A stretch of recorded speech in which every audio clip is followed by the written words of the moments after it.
Salut à tous, bienvenue sur Wanguru. Aujourd'hui, présentation d'une carte graphique hors norme, la RTX 2080 Ti HOF, donc Hall of Fame, de chez KFA2. KFA2, c'est la branche européenne de la marque Galax. Alors, il faut tout de suite savoir que ce modèle est plus disponible à la vente. Toutes les cartes ont été vendues il y a quelques semaines à l'occasion du concours d'overclocking organisé par Galax au Vietnam. Il s'agit du modèle Ocelab, donc qui a la particularité de disposer d'un système de refroidissement liquide. La carte est livrée nue et ce sera à vous d'installer vous-même le waterblock directement sur le PCB. Alors, pourquoi un tel choix? Tout simplement parce que je vais le dire dans cette vidéo, je le redirai dans l'article, c'est vraiment une carte destinée aux overclockers. Donc l'idée c'est de leur faire gagner du temps, de ne pas devoir désinstaller le waterblock pour monter directement un godet pour les tests sous azote liquide. Le PCB est nu, on installe le godet et c'est parti pour les tests. Alors, voyons ce qu'on va retrouver au niveau du bundle, donc de cette GeForce RTX 2080 Ti de chez KFA2.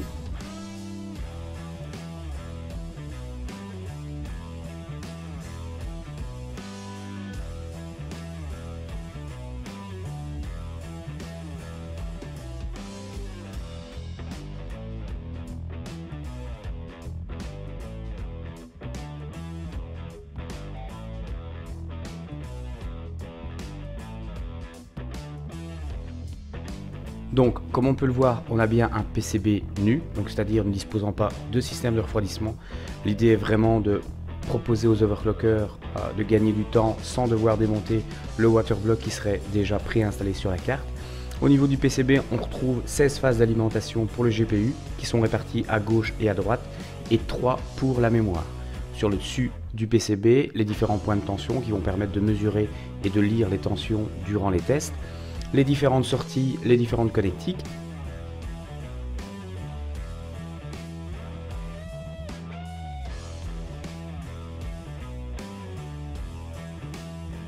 Alors, on peut découvrir une encoche sur l'arrière du PCB. Cette encoche, elle va servir à connecter le cPanel, donc qui est livré aussi dans le bundle, qu'on va découvrir dans quelques instants. Et l'idée de ce cPanel, c'est de vous fournir en temps réel l'affichage de la tension du GPU et de la mémoire. Je n'ai pas encore testé, donc je ne sais pas s'il y aura d'autres informations qui seront affichées. Alors, on retrouve aussi 3 connecteurs alimentation 8 pins vers Molex.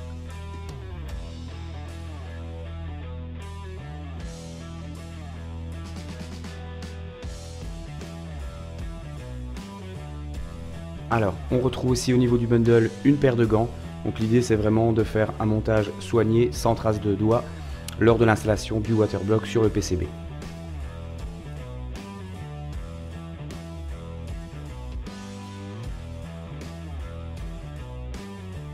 On découvre à présent le cPanel, donc c'est lui qui va nous permettre de lire directement sur l'écran en temps réel les tensions du GPU et de la mémoire. Comme on peut le voir, il y a 2 vis qu'il faudra préalablement retirer.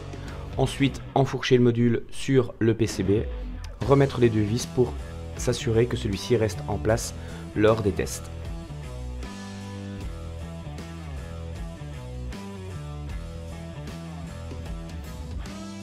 Alors, comme on peut le voir aussi, la carte dispose de 3 connecteurs 8 pins pour son alimentation, donc c'est un de plus que les modèles standards en RTX 2080 Ti.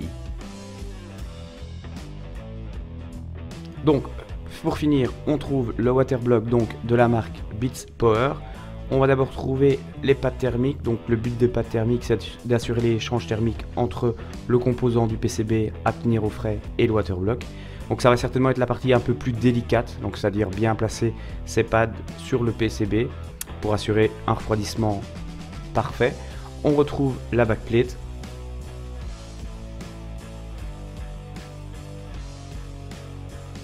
Et enfin le waterblock.